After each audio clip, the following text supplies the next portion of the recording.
অনেকদিন পর আম বাগানে আসলাম, দেখতে আসি আম কত বড় হয়েছে।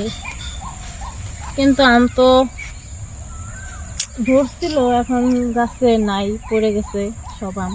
কয়েকটা কয়েকটা আছে, তবু একটু একটু বড় হচ্ছে। তো ওই এদিক দিয়ে স্কুলের ছাত্ররা যায় না, ওরা আরো আসে, আসা পায়রা নিয়ে চলে যায়। তার জন্য এখন আজকে বিকেলবেলা একটু দেখতে এলাম আম বাগানটা। আমের মুকুল এই বছরে প্রচুর পরিমাণে আসছিল, সেই হিসেবে সেরকম আম এখন গাছে নেই, কারণ সব আম ওই যে শিল বৃষ্টি হয়েছিল তখন সব মুকুল পড়ে গেছে ঝরে, তার জন্য বেশি আম ধরেনি। কয়েকটা কয়েকটা ধরছে গাছে, কিন্তু সেগুলো আর থাকবে না গাছে, আর কয়দিন গেলে আর থাকবেই না। কারণ এদিক দিয়ে স্কুলের ছোট ছোট বাচ্চারা যায়, পোলাপান, ওই ছেলে মেয়েরা আসে, বসে আম বাগান ঘুরতে আসে, কেউ কেউ আম নিয়ে চলে যায়। আর আমরা তো আর বাড়িতে থেকে দেখি না, বাড়িতে থাকি, তো আম নাই গাছে বেশি। ওই রাধিকা আইতাছে,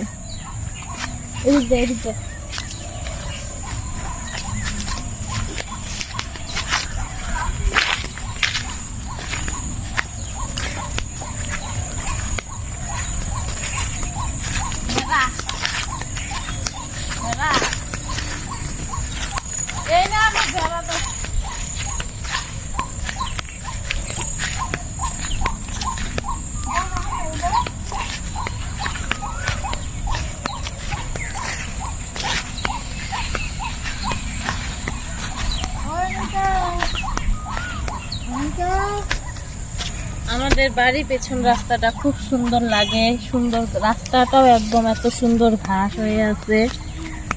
রাস্তাটাও ঘাসের রাস্তা, মাটির রাস্তা, পাথর নেই, সুন্দর ঘাস হচ্ছে, বসা যায়। কিন্তু এদিকে সেরকম বাড়ি ঘর নেই, কে আর বসে থাকবে। এই যে ছাগল গরু দিয়ে গেছে, গরু ঘাস খাইতেছে, ভেড়া আবার দুইটা। অন্যদিন দেখি অনেকগুলো ভেড়া থাকে, আজকে দুইটাই দেখা যাচ্ছে। ও আরো আছে ওইদিকে দূরে, পিছনে আসলে কি আবার ভেড়া দেখতে পারি। ওই যে রাধিকা আইছে।